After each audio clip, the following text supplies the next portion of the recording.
Napovedujem izredno uspešno novo slovensko monodramo. Nisem ravno prepričana glede naslova, več jih ima. Rahla zmeda vlada, ampak zelo zanimivo.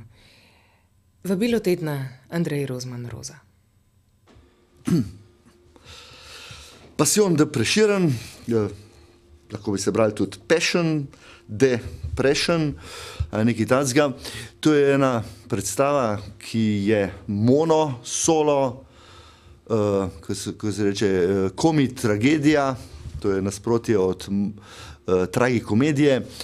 V njej moram igrati vse vloge sam, 7 vlog je, poleg mene kot pripovedovalca, ki ima to čast, da igra največjega slovenskega pesnika, potem igram še njegovega nasprotnika, Jovana Vesela Koseskega, njegovo mati oziroma mater, to se zaenkrat še zmeraj sklanja, ker se pač tako matere so bolj sklonjena bitja.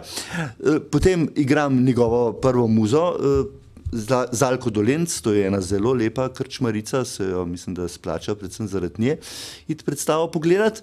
Njegovega prijatelja, Matijo Čopa,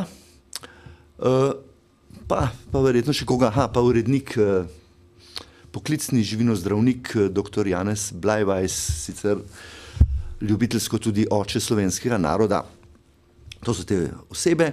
Zaenkrat, na žalost, kot sem že enkrat povedal, vse igram sam, imam pa v načrtu, da bo iz tega ratal en velik špektakel, tako da bom počasi potreboval kar eno večjo množico navdušenih recitatorjev, sploh za ta del pesmi od Jovana Vesela Koseskega.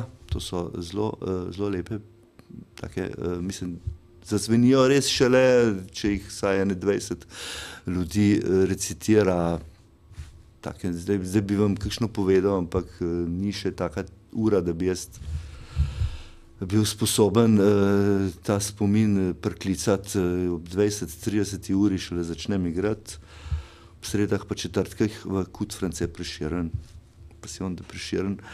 Zdaj pa po mojem boljše, da neham. Ura je zgodna, misli počasne in da vas ne bi dolgočasil. Če ima kdo kakšno vprašanje, pa ne.